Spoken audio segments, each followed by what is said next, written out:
শ্ৰীমদ ভাগৱত গীতাৰ লগত আপোনাৰ প্ৰতিটো প্ৰশ্নৰ উত্তৰ, প্ৰতিটো সমস্যাৰ সমাধান আছে। আপোনাৰ যিকোনো সমস্যা, যিকোনো আশা আকাংক্ষাৰ প্ৰতিটো উত্তৰ শ্ৰীমদ ভাগৱত গীতাই দিব। জীৱনৰ সকলো সমস্যাৰ সমাধান ইয়াতেই বিচাৰি পাব। লাগিলে এই সমস্যা আপোনাৰ মনৰেই হওক, নাইবা টকা পইচাৰেই হওক, বা আপোনাৰ স্বাস্থ্যৰেই হওক, নাইবা আপোনাৰ সম্পৰ্কসমূহেই হওক, আপুনি সকলো সমস্যাৰ সমাধান শ্ৰীমদ ভাগৱত গীতাত নিশ্চয় পাব। আজি আমি এই শ্ৰীমদ ভাগৱত গীতাৰ 11টা এনে মূল্যৱান উপদেশৰ বিষয়ে আলোচনা কৰিব বিচাৰিছোঁ, যিয়ে আপোনাৰ সম্পূৰ্ণ জীৱনৰ ৰূপৰেখা সলনি কৰি দিব।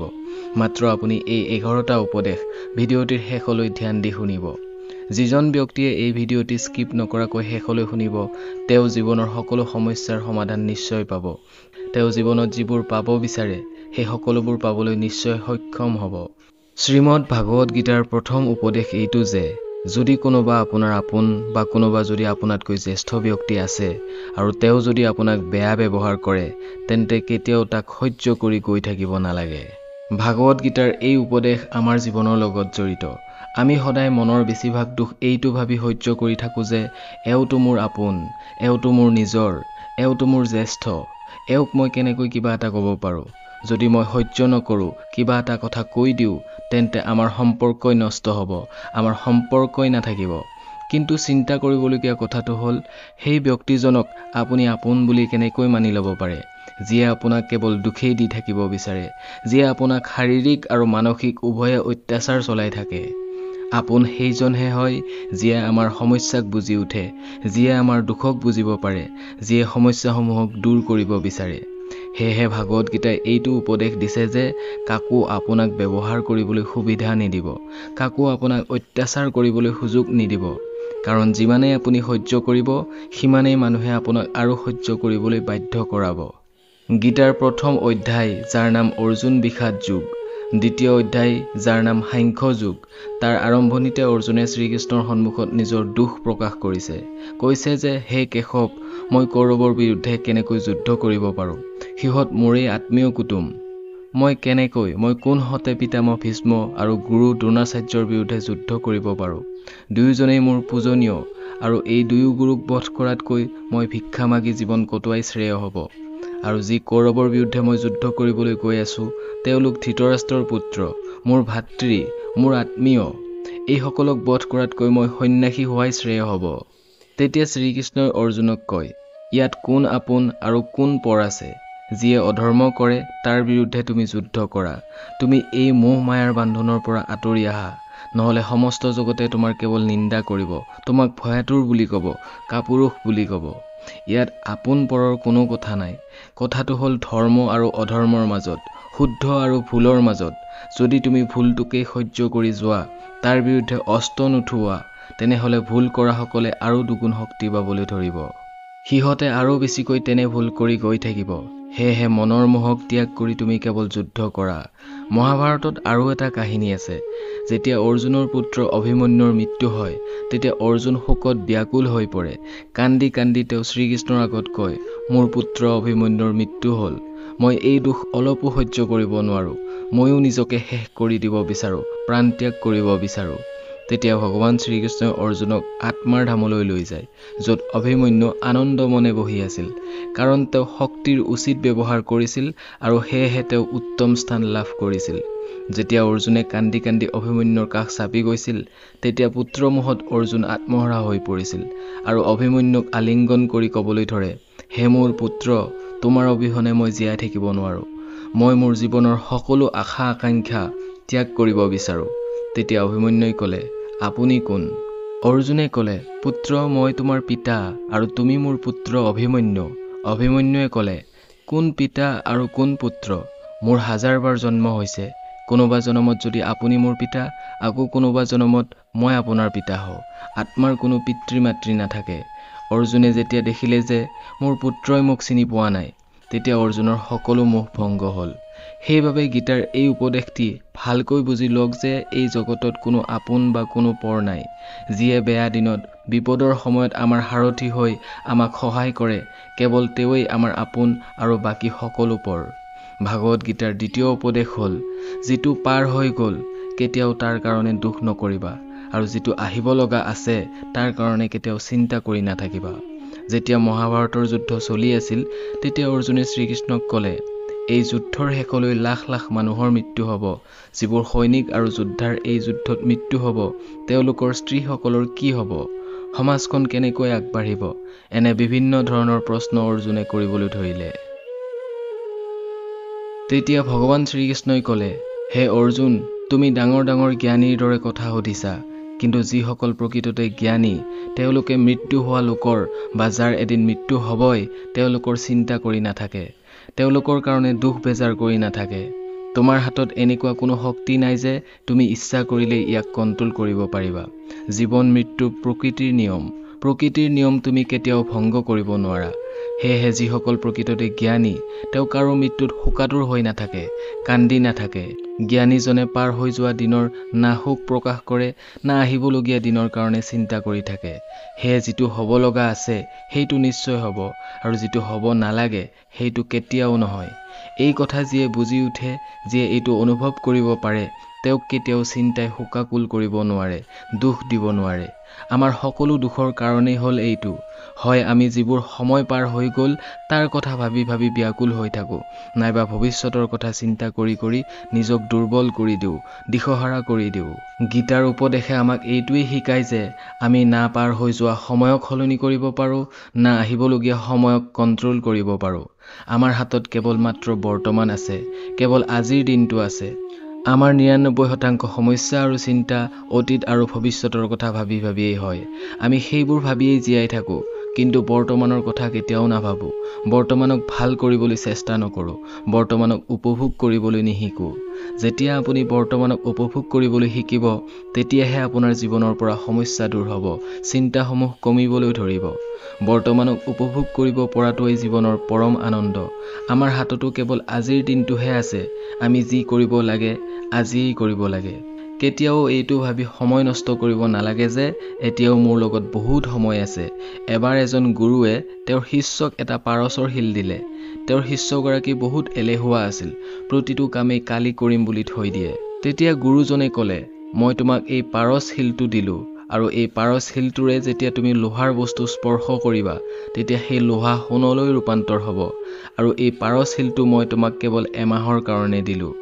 এমাহ সম্পূৰ্ণ হোৱাৰ লগে লগে মই এই পাৰচ শিলটো তোমাৰ পৰা পুনৰ লৈ আহিম, গতিকে তেতিয়ালৈকে তুমি ইয়াক লগত ৰাখিব পাৰিবা। গুৰুৰ কথা শুনি তেওঁৰ শিষ্যজনে বজাৰৰ পৰা লোহা অলপ কিনিবলৈ গ'ল।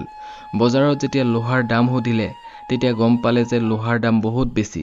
সি ভাবিলে কেইদিনমান যদি ৰখি দিওঁ তেন্তে লোহাৰ দাম যেতিয়া কমিব তেতিয়াই কিনি ল'ম। কিন্তু তাৰ মনত এইটোও বুদ্ধি নাহিল যে এই লোহাখিনি কিনি মই অজস্ৰ সোণ বনাব পাৰিম আৰু তাৰ পৰা বহুত ধন ঘটিব পাৰিম। তাৰ মনৰ এই সংকোচ, এই এলেহুৱাভাৱে তাৰ সকলো কামক কালিলৈ থৈ দিয়ে। আৰু এনেকৈয়ে এদিন দুদিন কৰি এমাহ সম্পূৰ্ণ হ'ল। এমাহ পাছত গুৰুজন শিষ্যৰ ওচৰলৈ আহে আৰু আহি সুধিলে, তুমি কিমান সোণ তৈয়াৰ কৰিলা? শিষ্যজনে ক'লে, গুৰুদেৱ মই এতিয়ালৈ সোণ বনাবই পৰা নাই। তেতিয়া গুৰুজনে ক'লে, মোক সেই পাৰচ শিলটো উভতাই দিয়া। তেতিয়া শিষ্যজনে ক'লে, গুৰুদেৱ মোক আৰু অলপ সময় দিয়ক, মই অলপ সোণ তৈয়াৰ কৰি পাৰচ শিলটো উভতাই দিম। গুৰুদেৱে ক'লে, এই পাৰচ শিলটো সম্পূৰ্ণ এমাহ তোমাৰ লগত আছিল, কিন্তু তুমি তাক ব্যৱহাৰ কৰিব নাজানিলা। এতিয়া আৰু সময় নাই, এতিয়া সময় শেষ হৈ গ'ল। ঠিক এনেকুৱাই আমাৰো জীৱন, আৰু এই সময়ে হৈছে পাৰচ শিল।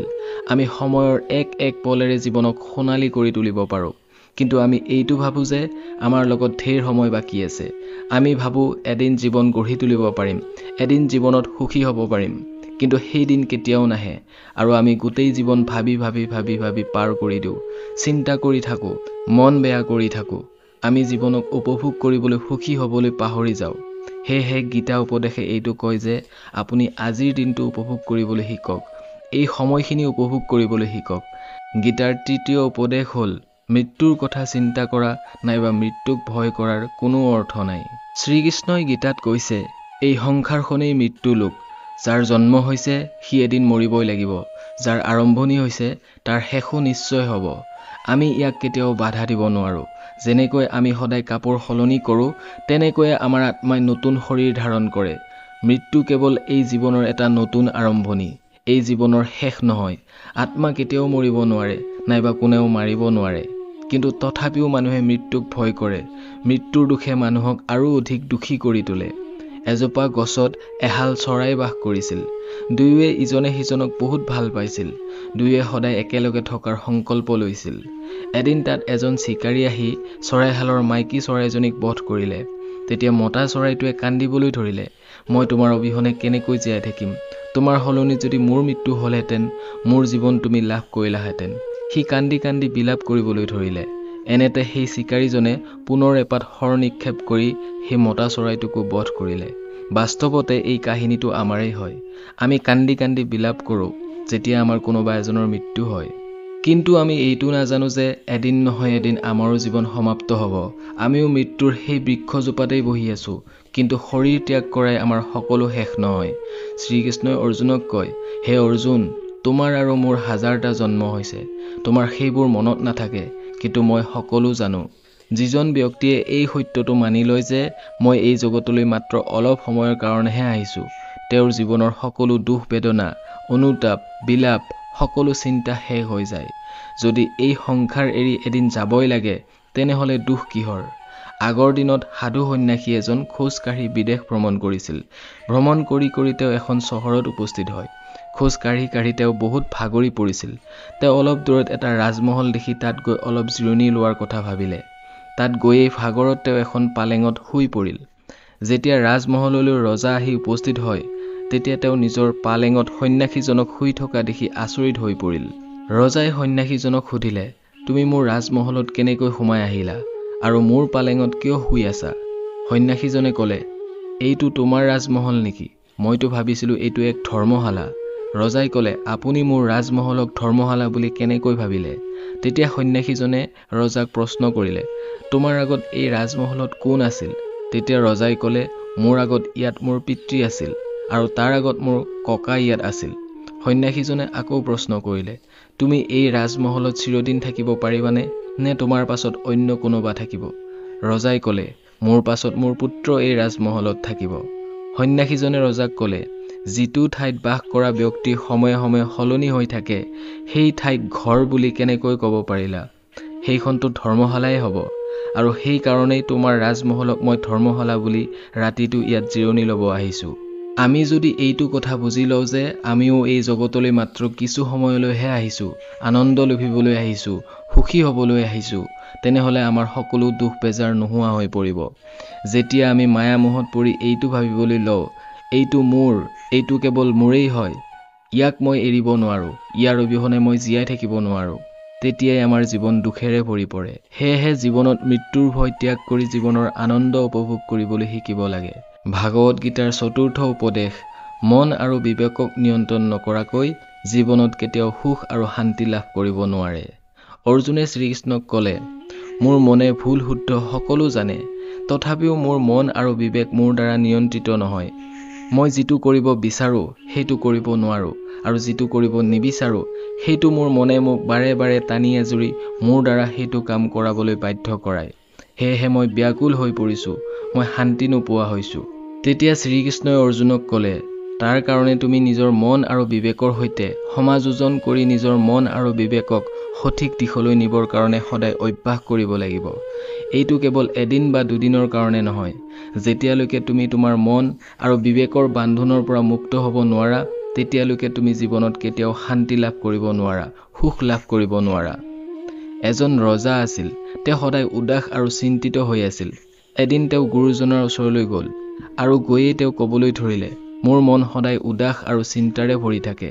মই সমস্ত ৰাজ্য জয় কৰিলোঁ, মোৰ লগত সকলো আছে, একোৰেই অভাৱ নাই, তথাপিও কিন্তু মই সুখী হ'ব পৰা নাই। মোৰ মনত আনন্দ নাই, শান্তি নাই। গুৰুদেৱে ৰজাক ক'লে, যদি তোমাৰ ৰাজ্যত এনেকুৱা ব্যক্তি আছে যিয়ে সুখ লাভ কৰিছে, শান্তি লাভ কৰিছে, তেনেহ'লে তুমি তাৰ বস্ত্ৰ পৰিধান কৰা, তোমাৰ জীৱনলৈও শান্তি আহিব। ৰজা অত্যন্ত আনন্দিত হ'ল। এইটোতো অতি সহজ কাম।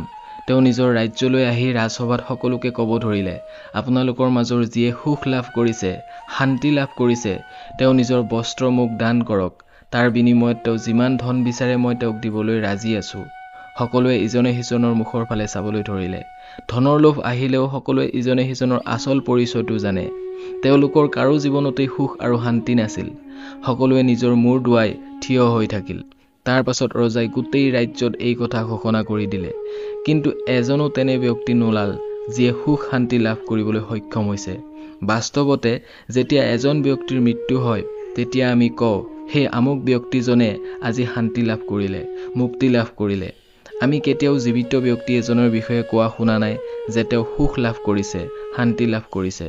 ৰজাৰ সৈন্যসকলে গোটেই ৰাজ্যত তেনে এজন ব্যক্তি বিচাৰি বিচাৰি ঘূৰি ফুৰিব ধৰিলে।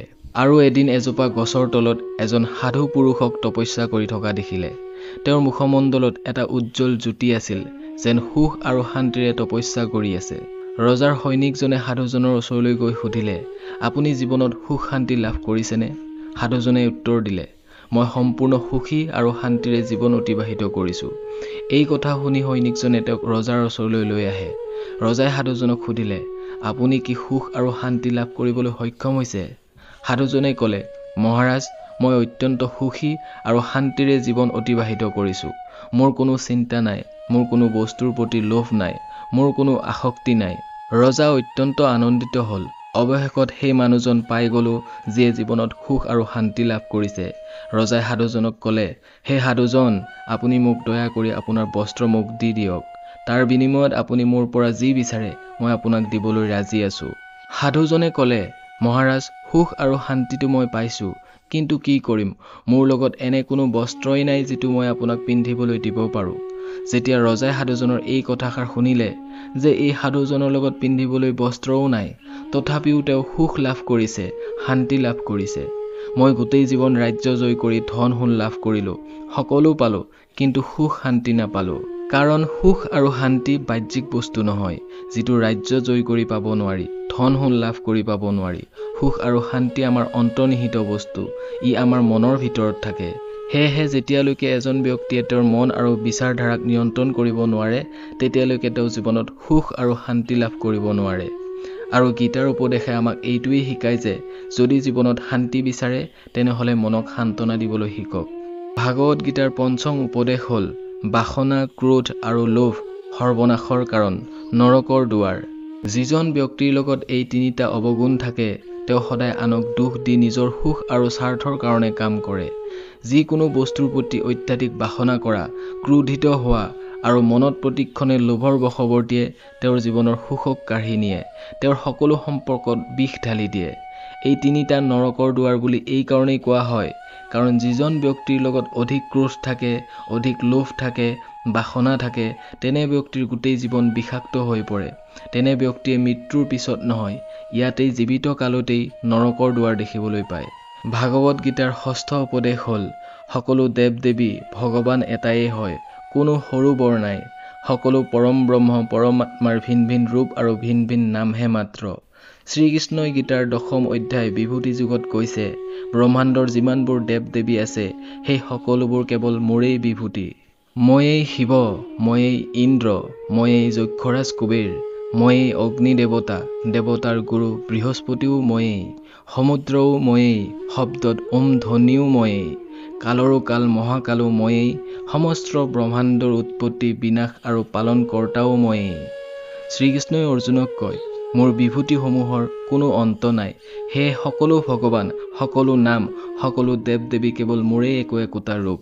সেয়েহে তুমি কোনো দেৱ দেৱী বা কোনো ভগৱানৰ প্ৰতি ভেদভাৱ নাৰাখিবা, কোনো দেৱ দেৱীক সৰু বৰ বুলি নাভাবিবা। আৰু গীতা উপদেশে আমাক এইটো শিকায় যে কেতিয়াও কোনো ধৰ্মৰ প্ৰতি, ইষ্ট দেৱতাৰ প্ৰতি সৰু বৰ ভেদভাৱ নাৰাখিবা, নাইবা কোনো ধৰ্মক লৈ হাই কাজিয়া নকৰিবা। কোনো ধৰ্ম সৰু বৰ নাথাকে, সকলো একে সমান। গীতাৰ 7ম উপদেশ হ'ল, আচলতে সুখ লাভৰ ইচ্ছাই হৈছে দুখৰ প্ৰধান কাৰণ। শ্ৰীকৃষ্ণই অৰ্জুনক কয়, মানুহে যিমানেই সুখ লাভৰ ইচ্ছা আৰু লোভ কৰে, সিমানেই তেওঁৰ ইন্দ্ৰিয়সমূহ সুখ ভোগৰ কাৰণে আসক্ত হৈ পৰে। সিমানেই মানুহৰ মন সংসাৰৰ সুখ আৰু আকৰ্ষণৰ গোলাম হ'বলগীয়া হয়। আৰু যিমানেই সুখৰ পিছে পিছে দৌৰিব, সিমানেই তেওঁ দুখৰ অনুভৱ কৰিবলগীয়া হ'ব। কাৰণ এইটো সংসাৰৰেই নিয়ম। যিটো বস্তুৱে আৰম্ভণিতে মনত বহুত আকৰ্ষণ কৰে, সেইটোৱেই শেষত বহুত দুখ দিয়ে। আৰু যিটো বস্তু আৰম্ভণিতে কঠিন যেন লাগে, শেষত সেইটোৱেই আমাৰ সহজ হৈ পৰে আৰু উপকাৰ কৰে। গীতাৰ 8ম উপদেশ হ'ল, যিজন ব্যক্তিয়ে অন্য সকলো বস্তু ত্যাগ কৰি কেৱল ভগৱানকেই নিজৰ আশ্ৰয়, নিজৰ সাৰথি বুলি মানি লয়, তেওঁৰ সকলো প্ৰয়োজন, সকলো কাম, সকলো আশা ভগৱানেই পূৰ্ণ কৰে। তেওঁক সকলো প্ৰকাৰে পৰমাত্মাই ৰক্ষা কৰে। যিজন ব্যক্তিয়ে কেৱল মোকেই নিজৰ সাৰথি বুলি মানি লয়, তেওঁৰ সকলো ভুল, সকলো দুখ, সকলো অপৰাধ মই ক্ষমা কৰি লওঁ। শ্ৰীকৃষ্ণই কৈছে, যিজন ব্যক্তিয়ে মোক ভৰসা কৰি তেওঁৰ কৰ্তব্য পালন কৰে, তেওঁক মই যি বিচাৰে সকলো দিওঁ আৰু তেওঁক সকলো প্ৰকাৰে মই ৰক্ষাও কৰোঁ। গীতাৰ ৯ম উপদেশ হ'ল, এই সংসাৰত কোনো বস্তু আমাৰ নিজৰ নহয়। গীতাসাৰত আপুনি বহুবাৰ হয়তো শুনিছে যে তোমাৰ এনে কি গ'ল যাৰ কাৰণে তুমি শোক কৰিছা? তুমি কি আনিছিলা যিটো তুমি হেৰুৱালা? তুমি কি সৃষ্টি কৰিলা যিটো বিনাশ হৈ গ'ল? তুমি যি লৈছা এই জগতৰ পৰাই লৈছা, যিবোৰ দিছা এই জগতকেই দিছা। আজি যিটো তোমাৰ বুলি ভাবিছা, কাইলৈ সেইটো আন কাৰোবাৰ হ'ব। কাৰণ পৰিৱৰ্তনেই সংসাৰৰ নিয়ম। কালিলৈ যাৰ অবিহনে তুমি জীয়াই থাকিব নোৱাৰো বুলি কৈছিলা, আজি তেওঁৰ লগত কোনো সম্পৰ্কই নাই, দেখা দেখিয়েই নাই। ক'ত গ'ল সেই আজীৱন এক হৈ থকাৰ সম্পৰ্ক? সেই বন্ধুসকল যিয়ে তোমাৰ লগত সকলো সময়তে উঠা বহা কৰিছিল, আজি ক'ত গ'ল ক'বই নোৱাৰে। এই সংসাৰখন সদায় পৰিৱৰ্তনশীল। সকলো ব্যক্তি ইয়াত সলনি হৈ যায়, সকলো সম্পৰ্ক সলনি হৈ যায়। কেৱল সেয়াই নহয়, আমাৰ এই শৰীৰো প্ৰতিদিনে সলনি হৈ গৈ আছে। শৈশৱৰ পৰা কৈশোৰ, কৈশোৰৰ পৰা যৌৱন, যৌৱনৰ পৰা বৃদ্ধ, আৰু এদিন এই শৰীৰে আমাৰ সংগ এৰি দিয়ে। তেতিয়াহ'লে কাৰ বাবে কান্দিছা? কাৰ বাবে চিন্তা কৰিছা? আমি গোটেই জীৱন বস্তুসমূহক, সম্পৰ্কসমূহক, জীৱনক গঢ়িবলৈ, সজাবলৈ লাগি থাকোঁ। কিন্তু এদিন সকলো শেষ হৈ যায়। গোটেই জীৱন যি সম্পত্তি, যি সম্পৰ্কৰ কাৰণে আমি যুঁজি থাকোঁ, এদিন সেই সকলো এৰি আমি এই দুনিয়াৰ পৰা গুচি যাব লগা হয়। গীতাৰ 10ম উপদেশ হ'ল, কাকোকেই হিচাপতকৈ বেছি মোহ কেতিয়াও নকৰিবা। শ্ৰীকৃষ্ণই গীতাৰ সম্পূৰ্ণ জ্ঞানেই অৰ্জুনৰ মোহক নষ্ট কৰিবলৈ কৈছে। এই মোহেই এনে বস্তু যিয়ে মানুহক চবতকৈ বেছি কন্দুৱায়। মোহ ইমানেই শক্তিশালী যে সিংহৰ দৰে ব্যক্তিকো মেকুৰী বনাই দিয়ে। অৰ্জুনে দেৱতাৰ সৈতেও যুদ্ধত জয়ী হৈছিল। সেই অৰ্জুনৰেই কিন্তু নিজৰ সম্পৰ্কীয় লোকক যুদ্ধত দেখি হাত কঁপিবলৈ ধৰিছিল। অৰ্জুনে শ্ৰীকৃষ্ণক কয়, হে কেশৱ, মোৰ হাতত গাণ্ডীৱ ধৰিবলৈ শক্তি নাই। মোৰ হাত কম্পিত হ'বলৈ ধৰিছে, মই যুদ্ধ কৰিব নোৱাৰিম। এই মোহেই ইমান কষ্ট দিয়ে, যাৰ আঘাত সহ্য কৰিব নোৱাৰি বহু লোকে নিজৰ জীৱন ধ্বংস কৰি দিয়ে, আত্মহত্যা কৰে যে তাৰ অবিহনে মই জীয়াই থাকিবই নোৱাৰোঁ। জীৱনত যদি কাৰোবাক হিচাপতকৈ বেছি মোহ কৰে, তেওঁ গোটেই জীৱন আঘাতেই পাবলগীয়া হয়। সেয়েহে গীতাৰ উপদেশে আমাক এইটো শিকায় যে জীৱনৰ মোহৰ পৰা আঁতৰি আহি নিজক শক্তিশালী কৰিবলৈ শিকা, বুদ্ধিমান হ'বলৈ শিকা, সত্যৰ সন্ধান কৰা যে বাস্তৱত আচলতে কি। আমি মানুহক প্ৰকৃততে যেনেকৈ ভাবোঁ, বাস্তৱত তেনেকুৱা কেতিয়াও নহয়। আমি মোহৰ বশৱৰ্তী হৈ বাস্তৱ সত্যটো দেখিবলৈ নাপাওঁ। মানুহৰ মুখাপিন্ধা আচল ৰূপটো দেখিবলৈ নাপাওঁ। সেয়েহে গীতাৰ উপদেশে আমাক এইটো শিকায় যে যদি জীৱনত সুখ শান্তিৰে থাকিব বিচাৰে, তেন্তে কাৰো লগতেই হিচাপতকৈ বেছি মোহ নাৰাখিবা। গীতাৰ 11ম উপদেশ হ'ল, এই পৃথিৱীলৈ আহিছাই যেতিয়া দুখ পাবাই পাবা। দুখক লৈ কেতিয়াও ভয় নকৰিবা, দুখক লৈ কেতিয়াও নিৰাশ নহবা। শ্ৰীকৃষ্ণই কৈছে, এই সংসাৰখন দুখৰেই ঘৰ। যেনেদৰে ঔষধালয়ত ঔষধেই পাব, পুস্তকালয়ত পুস্তকেই পাব, চিকিৎসালয়ত কেৱল চিকিৎসাই পাব, ঠিক তেনেদৰে সংসাৰখনকো শ্ৰীকৃষ্ণই এটা নাম দিছে, দুখালয়, য'ত কেৱল দুখেই পায়। দুখ ইয়াত প্ৰত্যেকৰে জীৱনলৈ কোনোবা নহয় কোনোবা প্ৰকাৰে আহিবই আহিব। কিন্তু যদি দুখ আহিছে, তেনেহ'লে সুখো আহিব। সেয়েহে দুখক কেতিয়াও ভয় কৰিব নালাগে, কাৰণ এই সংসাৰখন দুখালয়ো হয় আৰু অশাশ্বতো হয়। অশাশ্বত মানে হ'ল ইয়াত কোনো স্থায়ী হৈ থাকিব নোৱাৰে, ইয়াত সকলো সলনি হৈ থাকে। দুখ সুখলৈ সলনি হয় আৰু সুখ দুখলৈ সলনি হয়। সন্মান এদিন অপমান হয় আৰু অপমান এদিন সন্মানলৈ সলনি হয়। কেতিয়াবা সুখতো দুখ পাব আৰু কেতিয়াবা দুখতো সুখ আহিব। জয়ী এদিন পৰাজয় হ'ব আৰু পৰাজয়ো এদিন জয়ী হ'ব। ইয়াত সকলো সলনি হ'ব পাৰে, কোনো বস্তুৱেই স্থায়ী হৈ নাথাকে। না আমি স্থায়ী হ'ব পাৰোঁ, না আমাৰ প্ৰয়োজনীয় বস্তুসমূহ স্থায়ী হ'ব পাৰে, কাৰণ এই সংসাৰখনেই অশাশ্বত, শাশ্বত নহয়। আপোনাৰ দুখবোৰো সদায় নাথাকে, সেয়েহে দুখত কেতিয়াও ভয় কৰিব নালাগে। গীতাৰ এই উপদেশ হাজাৰ হাজাৰ বছৰ পুৰণি, কিন্তু আজিও ই নতুনৰো নতুন হৈ আছে।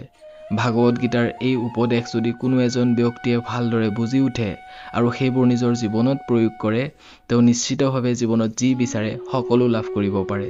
জীৱনৰ সকলো সমস্যাৰ পৰা তেওঁ মুক্ত হ'ব পাৰে। ভাগৱত গীতাৰ এই উপদেশ আপোনাৰ লগতে পৰিয়ালৰ অন্য লোককো শুনিবলৈ দিব লাগে। প্ৰতিদিনে ৰাতিপুৱা শুই উঠিয়েই গীতাৰ এই উপদেশ এবাৰ হ'লেও শুনিব লাগে। জীৱনৰ যিকোনো সমস্যাৰ পৰা পৰিত্ৰাণ পাবলৈ গীতাৰ এই উপদেশ আপোনাৰ বাবে মহৌষধ হ'ব।